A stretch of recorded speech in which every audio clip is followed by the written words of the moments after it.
buenas tardes, bienvenidos a un nuevo culto de las iglesias de Barcelona Pleno Evangelio y de Santa Perpetua de Benecer.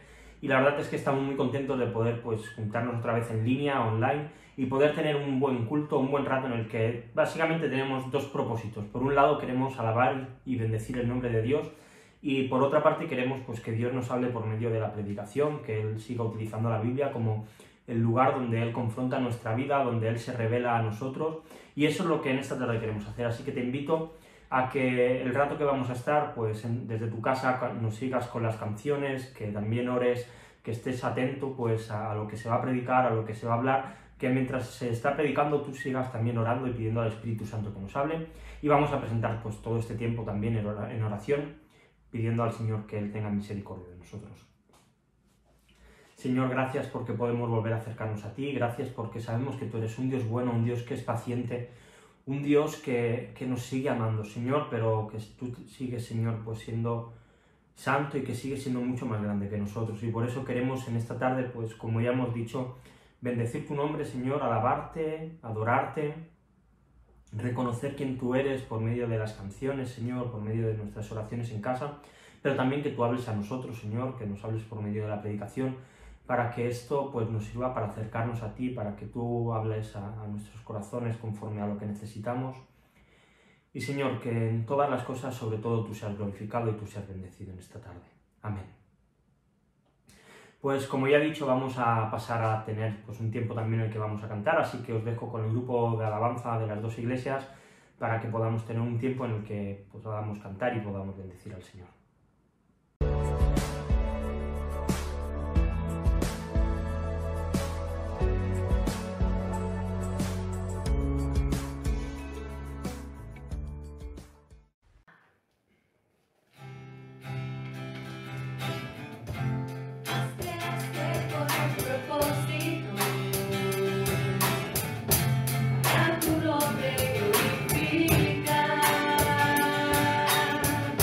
Y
Vamos a seguir adelante y vamos a tener ahora, pues como hemos dicho al principio, también un tiempo de predicación, un tiempo en el que meditar en la Biblia, y vamos a hacerlo como siempre, pues empezando con una oración y presentando este tiempo para que Dios pues nos hable a través del Espíritu Santo y pueda pues seguir trabajando en nosotros, en nuestra santificación, en nuestra perfección y en el objetivo de parecernos más a Jesús.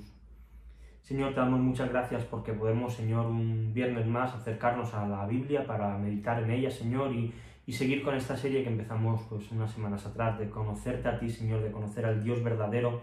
Y por eso te rogamos, Señor, y te pedimos que en esta tarde tú hables a nuestra vida, Señor, que por medio de la Biblia tú hables a nuestros corazones y que nos confrontes también con nuestro pecado, Señor, que nos ayudes a parecernos más a ti, Jesús, y que nos ayudes a seguir creciendo, a no estancarnos, Señor, y a conocerte a ti tal y como tú eres, para poder amarte más, Señor, para poder enamorarnos más de ti, y también cambiar pues, de nuestra vida aquellas cosas que no están bien y que no te glorifican. Así que te presentamos todo este tiempo que viene ahora para que tú sigas hablando a nuestras vidas, Señor, y que nosotros sigamos bendiciéndote, Señor, por medio de todo lo que se va a hablar en esta tarde. Amén. Amén.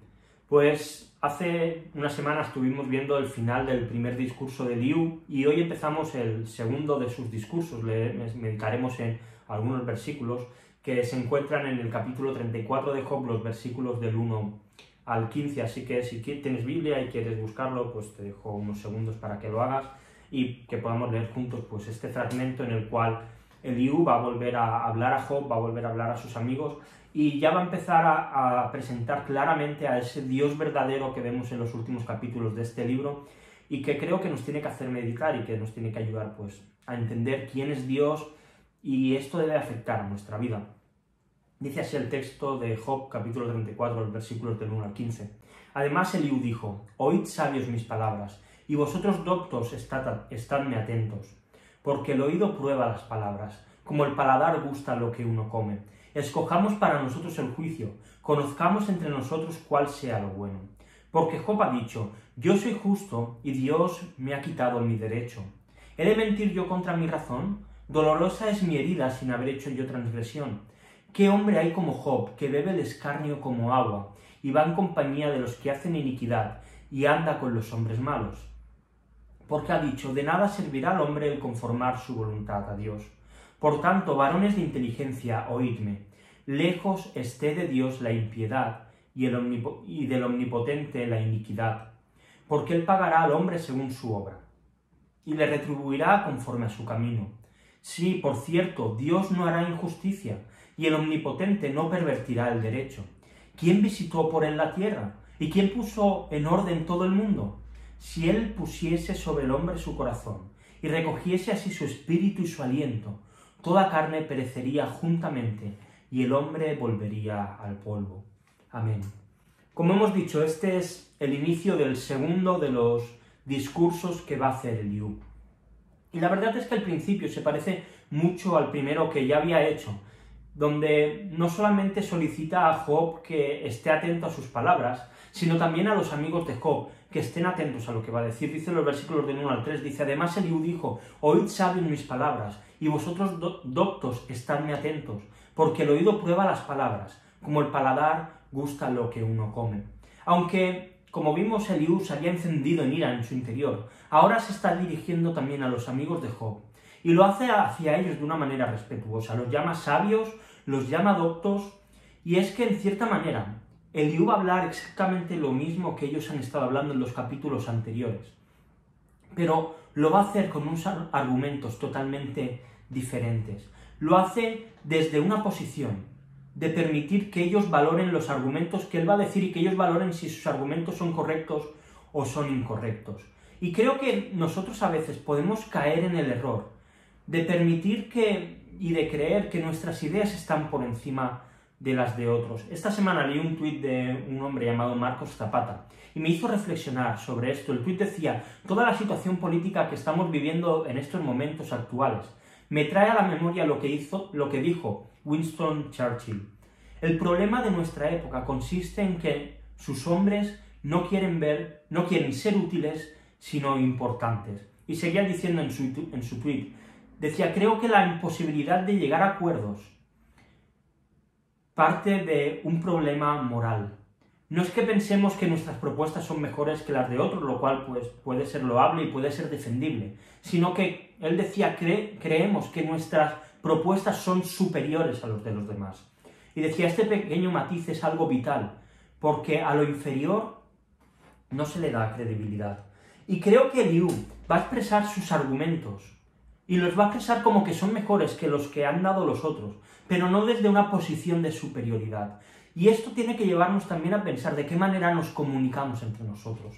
Porque está bien dar nuestras ideas, está bien pensar que nuestras ideas pueden ser mejores que las de otros, pero cuidado con creer que nuestra doctrina, siempre y cuando no estemos tocando, como siempre decimos, temas básicos y temas, pues, esenciales, que esas doctrinas secundarias, pues, como puede ser de la escatología, del bautismo del Espíritu Santo, de los dones, estas cosas que son importantes, pero que no marcan la diferencia entre quien es cristiano y quien no, que no vayamos con superioridad sobre los demás, intentando ridiculizarles. Por eso creo que siempre tenemos que estar atentos a aquellos que quizá a veces saben más que nosotros. Y en esta situación, vemos que Eliú les dice en el versículo 4, escojamos para nosotros el juicio, conozcamos entre nosotros cuál sea lo bueno. Y creo que es algo que debemos hacer. Cuando alguien viene pues con otra postura, con otra manera de pensar, escuchar y valorar si realmente lo que él está diciendo o ella tiene sentido y confrontarlo con nuestras ideas también, porque todos somos personas falibles, que nos equivocamos, e incluso en doctrina podemos estar equivocados en ciertas cosas. Así que podemos defender nuestras posturas, pero siempre desde una posición del mismo nivel, no creyéndonos superiores a otros. Y ahora Eliú va a volver a hablar de Job y va a volver a recordar algunas palabras que el propio Job ha dicho. En los versículos 5 y 6 dice, porque Job ha dicho, yo soy justo y Dios me ha quitado mi derecho. ¿He de mentir yo contra mi razón? Dolorosa es mi herida sin haber hecho yo transgresión. Sabemos que Job ha estado quejándose de su situación, diciendo que él es una persona justa y pidiendo en cierta manera poder presentarse delante de Dios para defender su situación y para demostrar que él no merece estar y suceder y aguantar todo lo que está pasando. Y mira, vivimos, creo, en la época de las personas de cristal, un tiempo en el que todos, y cada vez es más evidente, nos ofendemos muy rápidamente, en el que rápidamente todos tenemos muy claro nuestros derechos, que nadie puede meterse con nosotros, que nadie puede decir nada en contra nuestro, y la verdad es que se ha creado una generación de cristal, una generación en la que necesita que todo el mundo sea inclusivo, para que de esta manera nadie se sienta ofendido, que nadie pueda sentir que atentan contra su honor por dejarlo fuera de alguna manera. Hay que vigilar cada palabra que se dice. Hemos llegado a niveles tan estúpidos que la posmodernidad nos dice qué es lo que debemos pensar, que frases como no se puede ser tolerantes con los intolerantes, y esto es algo que cuanto más pasa el tiempo, más se va a oír en contra nuestro como creyentes. Si alguien dice algo en contra de la homosexualidad, rápidamente esa persona es homófoba. Si alguien critica a una mujer, esa persona es machista. Si alguien se posiciona contra una ideología de izquierda, rápidamente es facha. Si alguien se posiciona contra una postura de derechas, rápidamente es comunista o un progre, como algunos dicen. Y al final nos pasamos el día ofendidos. El día hablando de que lo mal que lo han hecho otros en cuanto se han dirigido a nosotros, en cuanto nos han tratado. Y Job, en cierta manera, se sentía así. Él se sentía maltratado por Dios. Él dice que Dios le ha quitado su derecho. Ahora bien, ¿qué derecho le había quitado Dios a Job? Y es que muchas veces nosotros también podemos sentirnos tan ofendidos cuando las cosas no salen como nosotros queríamos, cuando hemos invertido tiempo, esfuerzo en intentar sacar un proyecto adelante, en querer pues, conseguir cualquier cosa, y las cosas no salen, y entonces nos enfadamos, le decimos a Dios que por qué nos trata de esta manera, y al final lo que hacemos es comportarnos como niños malcriados, que han olvidado quién es el que está delante de ellos. Y creo que tenemos que tener cuidado con cómo nos relacionamos con Dios, porque es verdad que Dios es un Dios cercano, pero Dios no es un mindundi al que podemos tratar de cualquier manera. Job se había equivocado, y muchas veces a nosotros nos ocurre exactamente lo mismo. Job había creado una falsa justicia propia, y nosotros a veces también creamos una falsa justicia propia, que hace que creamos que podemos exigirle de alguna manera algo a Dios. Pero no solo esto, Job tenía también una falsa realidad propia. Dice en los versículos 7 y 8, ¿qué hombre hay como Job, que bebe el escarnio como agua, y va en compañía con los que hacen iniquidad, y anda con los hombres malos? En la traducción del lenguaje actual lo dice así, ¿habrá otro como Job que siempre se burla de todo? Le encanta andar con los malvados y tenerlos por amigo. Mira, Job había llegado a un nivel tan alto de defensa propia, había exagerado tanto la situación, que estaba dejándose en ridículo a sí mismo. Esto es lo que Eliú le está diciendo. Y le hace una acusación de que le gusta estar con aquellos que van en contra de Dios, con aquellos que son enemigos de Dios. Ahora bien, aquí Eliú no está hablando de que Job se vaya con esta gente y viva con ellos y haga todo lo que ellos hacen, sino que él se está comportando de la misma manera que ellos se comportan. Job tenía una imagen muy distorsionada de quién él era y también de su vida. Y creo que a todos los que somos creyentes nos puede pasar un poco esto. Vivimos alrededor y rodeados de gente que blasfema, de gente que rechaza a Dios, de gente que se ríe de nuestras creencias, de gente que ofende a Dios y le culpa de todas las cosas que pasan en el mundo. Y creo que como creyente, cuando pasan estas cosas, nos ofende, nos da rabia, nos enciende un poco en ira, como le pasó a Eliú. De cuando escuchamos las frases de por qué Dios permite el dolor, o dónde estaba Dios en esta circunstancia, en esta situación, cuando esas personas no han querido saber nunca nada de Dios y en algún momento le reclaman algo si no creen en Él. Y esto nos puede encender un poco por dentro. Pero precisamente esto es lo que estaba haciendo Job. Actuar de la misma manera que actuaban aquellos que no creen en Dios. Y te quiero hablar a ti, creyente de muchos años, o persona que estás convertida, que crees en Jesús, que llevas muchos años yendo a la iglesia, que no faltas a ningún culto, que has leído la Biblia un montón de veces. ¿De qué manera actúas tú? ¿Te comportas como los que son enemigos de Dios cuando las cosas se tuercen? ¿Le reclamas a Dios cosas y te haces el ofendido cuando las cosas no van como tú quieres? Porque cuando nos ponemos en esta actitud, lo que estamos haciendo es el ridículo. Damos vergüenza ajena cuando actuamos de esta manera y nos acercamos así a Dios. Nos quejamos de que los no creyentes lo hagan, y cuando las cosas se tuercen nosotros actuamos de la misma manera que ellos. Cuidado con autorridiculizarnos delante de Dios con nuestras palabras y con nuestras actitudes. Y he puesto como ejemplo a los, déjame poner entre comillas, buenos creyentes, aquellos que están integrados en la iglesia, que tienen una vida devocional viva, que buscan a Dios, que tienen una buena relación con Dios, porque estos también pueden caer en esto. Y ya no quiero pensar ni siquiera de aquellos que van de vez en cuando a la iglesia, que la Biblia la tienen más para limpiarle el polvo porque está en un armario y no la cogen nunca.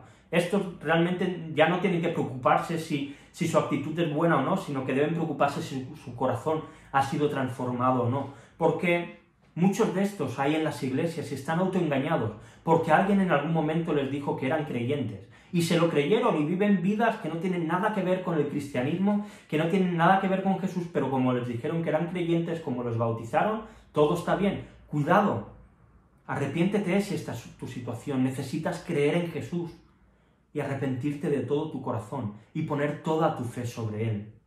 Y cuidado con nuestras actitudes cuando nos acercamos a Dios. Tener una falsa imagen de quien nosotros somos va a hacer que nos acerquemos a Dios de una manera totalmente errónea.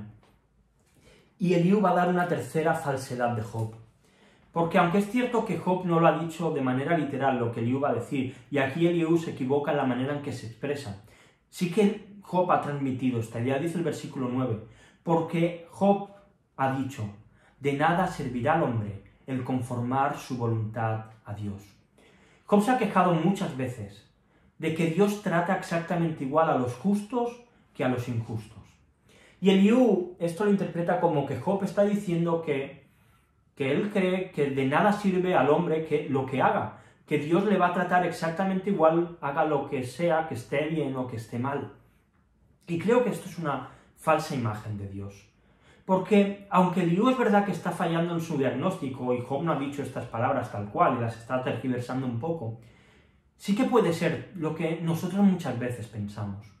Porque ¿cuántas veces no habremos dicho o pensado, mira qué bien le va a este que paga y trabaja en negro y no paga impuestos y siempre busca alguna triquiñuela para ahorrarse, pues, hacer la declaración de la renta o cualquiera de estas cosas? O mira a este que bien le va a su negocio cuando tiene a todos sus trabajadores contratados en negro, o mira a este que nunca cumple las normas de tráfico y no le pillan nunca, y yo que siempre intento hacerlo bien, a la primera que hago, ¡pum!, me pillan y me enganchan. O mira a este que ahora con todos los confinamientos y todas las normas que tenemos, pues sale por la noche, que se va de provincia, de comunidad autónoma y todo parece irle bien. ¿Para qué voy a hacer lo bueno? Si estos que hacen lo malo, todo les va bien y no pasa nada. Y creo que estas ideas pueden aparecer muchas veces en nuestra cabeza y en nuestro pensamiento. Pero tenemos que tener cuidado porque son pensamientos pecaminosos y son pensamientos que ofenden a Dios. Cuando nosotros ponemos en duda que Dios valore que nosotros hagamos las cosas bien, esto quiere decir que tenemos una falsa idea de quién es Dios y puede llevarnos a pensar que a Dios le da igual que hagamos el bien o que hagamos el mal y decir verdaderas barbaridades. Y creo que cuando nuestro corazón se inclina hacia estas ideas, tenemos que pedir perdón, tenemos que arrepentirnos y tenemos que acercarnos de nuevo a Jesús. Cuidado con tener una falsa idea de quién es Dios, porque a Dios sí que le importan las cosas que hacemos. Dios no pasa por alto el pecado por pasarlo, lo pasa a través de Cristo. Y aquellos que hemos conocido a Jesús tenemos que vivir acorde a la vida que Jesús demanda que tengamos. Y si hemos visto estas tres falsedades de Job, su falsa justicia, su falsa realidad y su falsa idea de Dios, Eliú ahora va a demostrar y va a presentar de una manera clara e indiscutible quién es Dios. Un Dios que es totalmente inquebrantable. Y comienza con lo que probablemente, y así lo creo, es el atributo más importante y que más asombro debiera causar en nosotros de la naturaleza de Dios: su santidad. Dice el versículo 10, por tanto, varones de inteligencia, oídme, lejos esté de Dios la impiedad y del omnipotente la iniquidad. La verdad es que podríamos dedicar un viernes entero, y más de un viernes, solamente a hablar acerca de los atributos que vamos a ver ahora, de los 3 o 4 que vamos a ver. Pero, ¿qué quiere decir que Dios es santo? Déjame parafrasear la definición que el pastor Paul Washer da de la santidad de Dios. Él habla de que la santidad de Dios es la verdad más grande que podemos aprender de Dios. No hay una verdad como esta.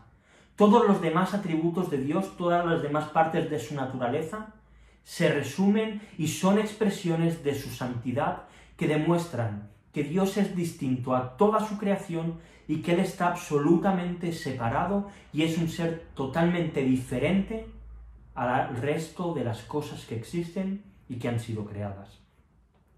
La santidad de Dios significa que Dios está por encima de la corrupción moral de su creación, de nuestra corrupción moral, y que Él está totalmente separado de todo lo que tenga que ver con el pecado y también de cualquier pecado. Y esto es importante entenderlo. Dios no puede pecar, Dios no se puede alegrar con el pecado y Dios no puede estar cerca del pecado. Es totalmente imposible. La santidad de Dios es algo que no se puede exagerar. Es parte de su naturaleza. Él es santo. Y en Él no pueden haber cosas que no sean santas. Dios no puede participar ni hacer cosas que no sean santas. Y este es Dios. Santo es el único atributo en toda la Biblia que aparece 3 veces seguidas en la misma frase. Isaías 6:3 dice, y el uno al otro daba voces, diciendo, Santo, Santo, Santo Jehová de los ejércitos. Toda la tierra está llena de su gloria.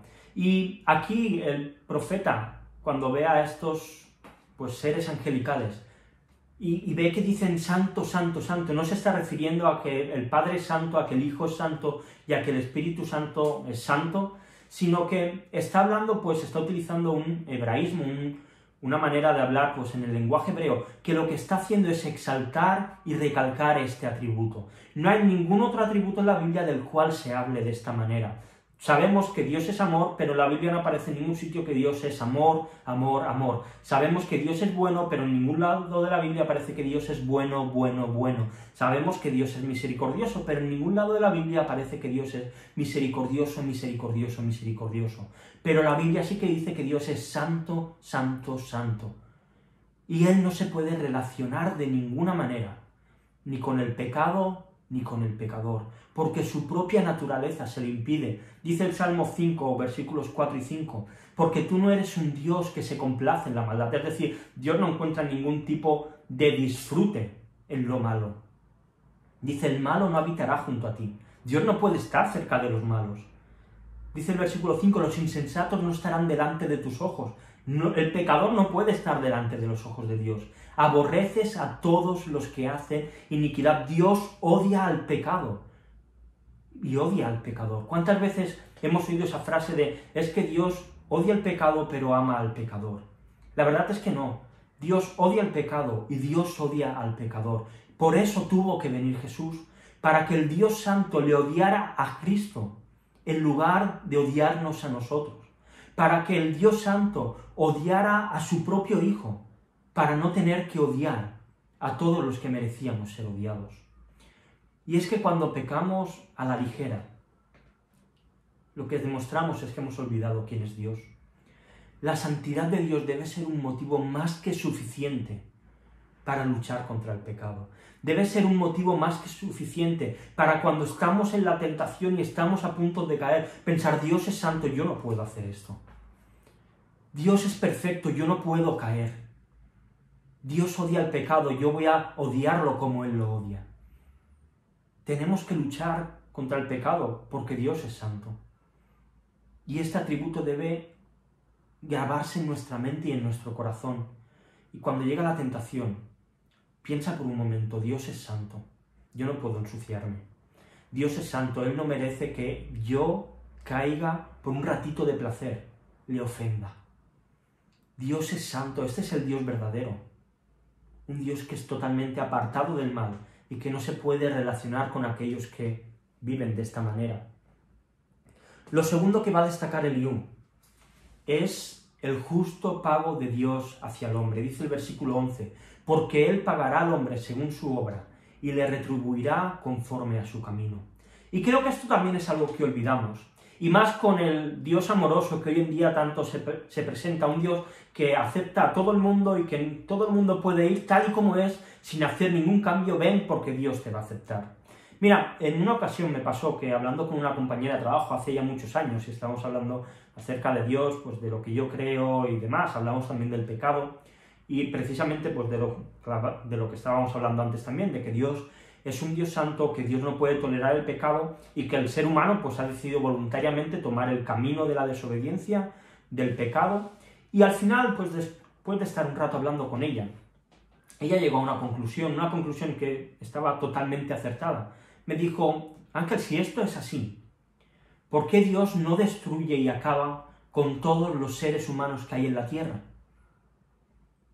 Si realmente Dios es santo y nosotros somos pecadores, somos sus enemigos, ¿por qué Dios que tiene poder no acaba con nosotros, nos fulmina, nos extermina y se acabó el problema? Y es una conclusión muy lógica. Y en cierta manera Dios hará esto, porque llegará el día en que Dios juzgue a todos los pecadores, y Dios va a pagar a cada persona según su obra, y le va a recompensar según su camino. Dios no va a pasar por alto la maldad del ser humano.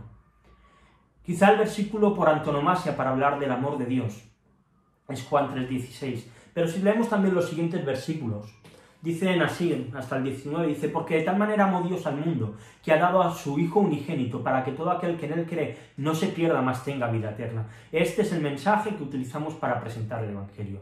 Dios te ama, puedes acercarte a Él, le ha dado a su Hijo para que tú tengas vida eterna. Pero si seguimos leyendo, vemos un poquito más la escena. Dice, porque no envió Dios a su Hijo al mundo para condenar al mundo, sino para que el mundo sea salvo por Él. El que en Él cree no es condenado, pero el que no cree ya ha sido condenado porque no ha creído en el nombre del unigénito Hijo de Dios. Y esta es la condenación, que la luz vino al mundo, y los hombres amaron más las tinieblas que la luz, porque sus obras eran malas. El que no cree ya ha sido condenado. No es que Dios diga, bueno, no, es que tú no crees, te voy a condenar. Es que todos estamos condenados por defecto cuando nacemos. Y Dios va a pagar a cada persona según lo que ha hecho. Dios no condena a nadie y le dice, no te quiero, fuera de aquí, vete, fuera, largo. No. Dios condena a aquellos, nosotros nos autocondenamos a nosotros mismos al no querer acercarnos a Dios.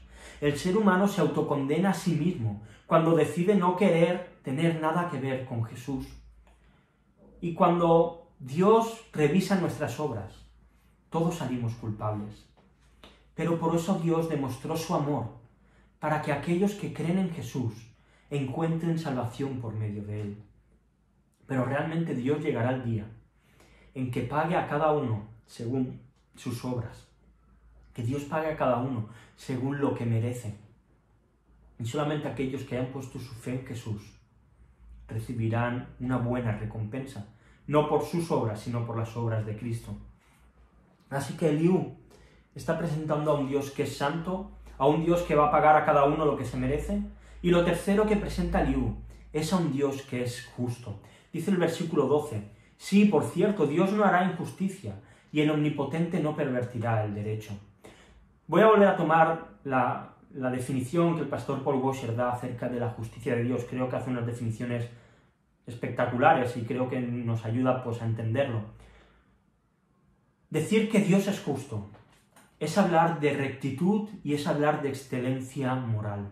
Dios es absolutamente justo y siempre actúa de la manera perfecta según quien Él es.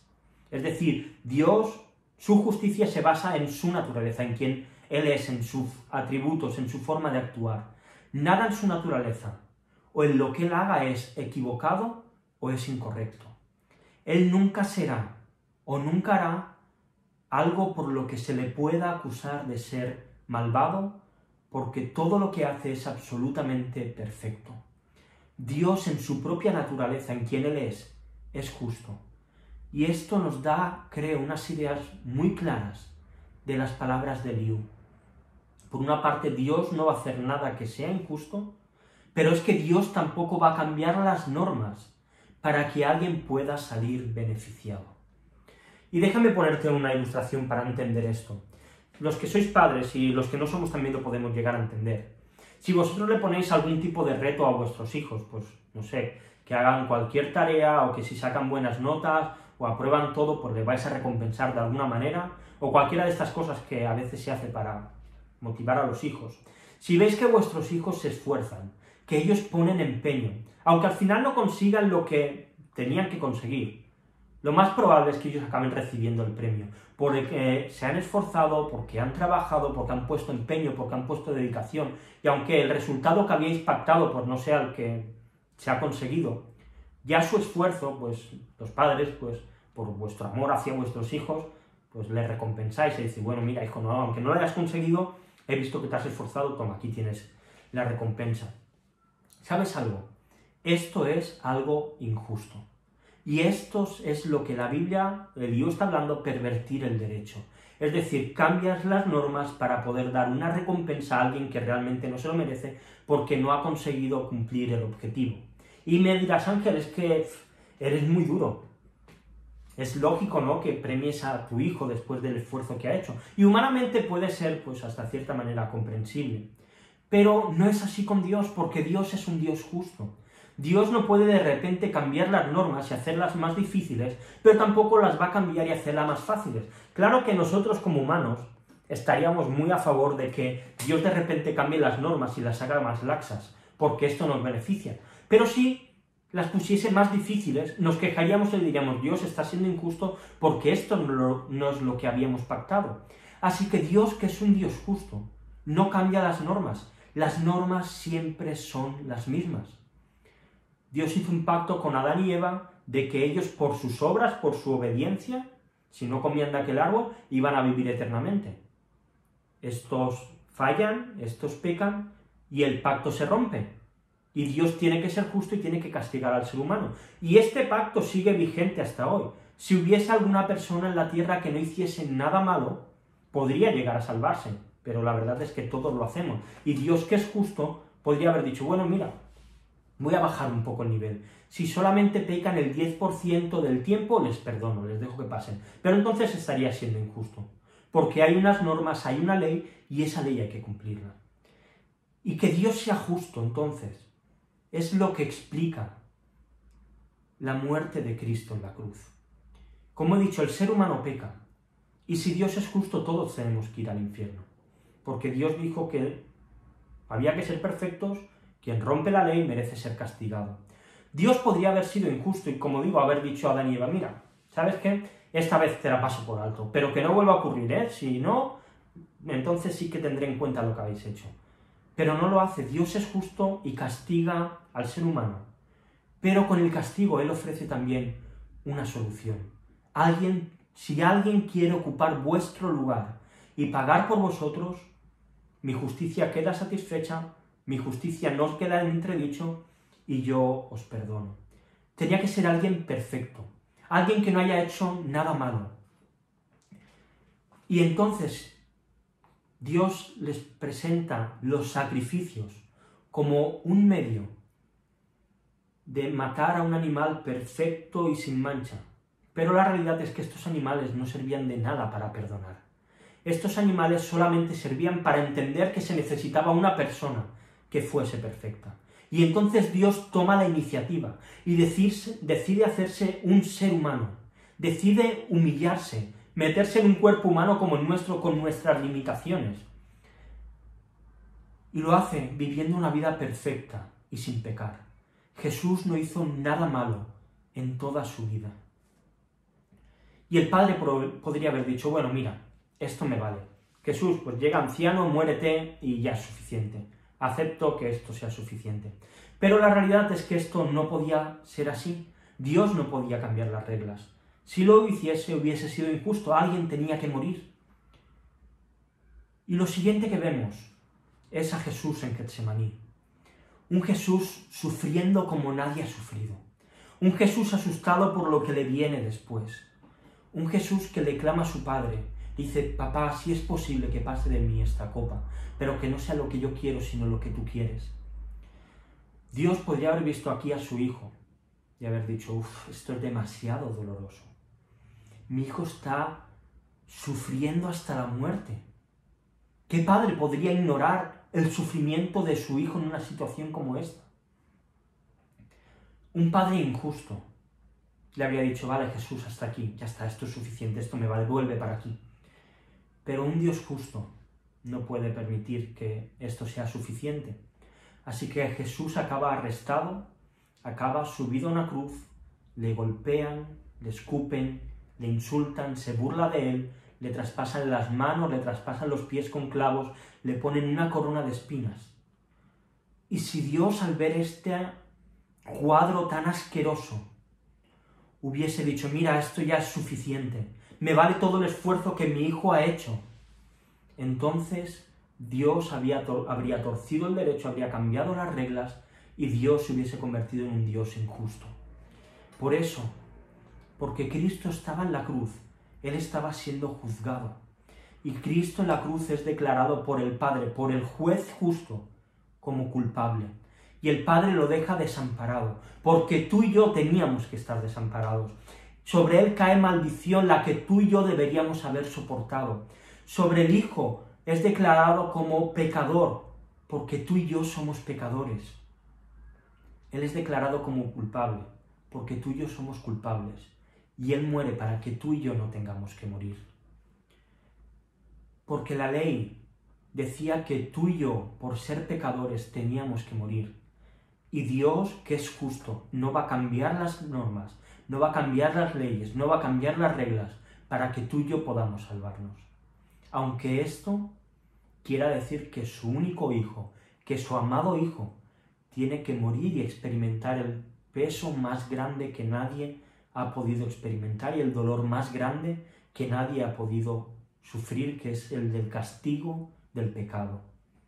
Dios es justo, en Él no hay iniquidad, y Él no tuerce el derecho, no cambia las normas de ninguna manera, porque su justicia es una justicia perfecta. Y Cristo viene para que tú y yo podamos disfrutar de la justicia de Dios, y que Dios, al vernos a través de Jesús, nos vea como personas justas. Y lo último que dice Eliú, de este Dios inquebrantable, es que Dios es sustentador de toda la creación y que toda la creación depende de Él. Dice en los versículos del 13 al 15, ¿quién visitó por Él la tierra? ¿Y quién puso en orden todo el mundo? Si Él pusiese sobre el hombre su corazón y recogiese así su espíritu y su aliento, toda carne perecería juntamente y el hombre volvería al polvo. Lo primero que destaca Eliú es la superioridad de Dios ante el hombre. Ningún ser humano puede hacerle ningún favor a Dios. Cuando hacemos las cosas, y parece que lo hacemos para que Dios esté contento, como si hiciésemos algún favor, nos estamos equivocando, estamos haciendo a Dios alguien pequeñito que necesita de nosotros. Dios no necesita de ningún ser humano para hacer ninguna cosa. Todo lo contrario, Dios está sustentando absolutamente toda la creación, todo lo que ocurre, la vida del ser humano está en sus manos, y si Él dijese hasta aquí, todos volveríamos al polvo. Todos en un momento caeríamos, moriríamos, y nuestra alma dejaría de existir. Pero Dios nos sostiene. Dios sigue teniendo nuestro cuidado. Y todos nosotros, todas las personas, todas las criaturas, toda la creación, dependen absolutamente de Dios. Y quiero acabar este inicio del segundo discurso de Eliú. Presenta a Job la realidad de quién es él y de quiénes somos nosotros. Personas que nos hemos autoengañado creyendo que tenemos una falsa justicia, creyendo que somos suficientemente buenos para poder presentarnos delante de Dios y para que no ocurran cosas malas en nuestra vida, viviendo en una falsa realidad de quienes nosotros somos, actuando muchas veces de la misma manera que actúan aquellos que no creen en Dios, diciendo, bueno, Dios, ¿por qué permites esto? ¿Por qué permites lo otro? ¿Por qué permites el hambre? ¿Por qué permites el dolor? Y este tipo de frases hacen y evidencian que tenemos una falsa imagen de quién es Dios, creyendo que Dios no ve nuestras buenas obras e ignora todo aquello que nosotros hacemos. Y esto se coloca en contraposición como un gran muro con el Dios verdadero. Un Dios que es totalmente santo, un Dios que no puede tolerar el pecado, un Dios en el que no hay nada malo en su naturaleza, que Dios no puede estar con aquellos que practican el pecado, es imposible. Su naturaleza le impide estar cerca del pecado, le permite estar cerca de aquellos que lo practican. Y a estos Dios les va a pagar según sus obras.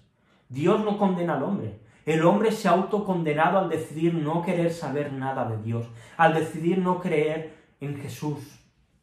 Y Dios pagará a cada uno según lo que merece cuando le juzgue, porque Dios es un Dios justo. Y Él no va a cambiar la ley, Él no va a cambiar las normas para ver si así hay alguno que se salve, sino que Dios decide tomar la iniciativa, envía a su Hijo amado y le hace cumplir toda la ley por completo, porque Él es un Dios justo. Él es un Dios que sustenta y que todo lo que existe depende de Él. Y este es un Dios muy diferente al que muchos predican, a ese Dios de amor, y Dios es amor obviamente, pero hoy en día se predica un Dios de amor que parece que le da igual todas las cosas, que da igual que haya arrepentimiento como que no. ¿Crees en Jesús? Bautízate. ¿Quieres ir al cielo? Te bautizamos. Cuidado con esto. A Dios no le da igual si pecamos. A Dios no se le puede tomar el pelo. Este es el Dios que se presenta. Da igual si tú pecas, Dios te va a amar. Da igual si tú no vas a la iglesia, ni lees la Biblia, ni oras, ni nada. Dios te ama igual. Esto es mentira. Cada vez que vamos a pecar, debiéramos pensar en quién es Dios. Cada vez que oramos, debiéramos pensar que estamos delante de un Dios que es santo, que es justo, que es perfecto, que no podemos acercarnos a Él de cualquier manera. Nuestras oraciones tienen que estar llenas de arrepentimiento de corazón. Y el arrepentimiento viene acompañado con alejamiento del pecado.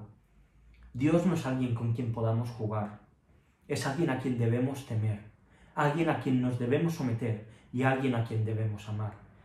Alguien que se ocupó de darnos una solución por medio de Jesús, pero que nadie se puede burlar de él. Vamos a orar. Señor, gracias por presentarte de una manera tan clara y tan real, tú que eres el Dios santo, el Dios justo, el Dios que sustenta todas las cosas y que juzgará a cada persona, Señor. Ayúdanos a tener esa idea en nuestra mente. Cuando vayamos a pecar, recuérdanos que tú eres santo, que tú eres justo. Recuérdanos lo que Jesús sufrió en la cruz para que nosotros pudiésemos ser justificados. Y si alguien no te conoce, Jesús, revélate su vida. Revélate como su Salvador, Señor, que Él pueda creer en ti y pueda encontrar la salvación que tú nos ofreces. Ayúdanos a temerte, Señor, a tenerte respeto y a reverenciarnos ante ti, Señor. Y Dios, ayúdanos a no olvidar quién tú eres, a recordar que tú eres un Dios santo, un Dios perfecto, un Dios justo, un Dios recto, un Dios grande, y que de esta manera es como debemos acercarnos a ti. Perdónanos por tantas veces que vivimos en esta falsa realidad de pensar que somos justos, de pensar que te podemos exigir algo. Ayúdanos a entender que somos muy pequeñitos y que tú eres muy grande, muy santo y muy perfecto. Amén. Amén. Pues lo dejamos aquí como siempre. Meditemos sobre estas verdades, sobre este Dios al que estamos conociendo, que la Iglesia en este tiempo necesita conocer, necesita creer en Él y necesita vivir para Él. Un abrazo muy grande. Hasta luego.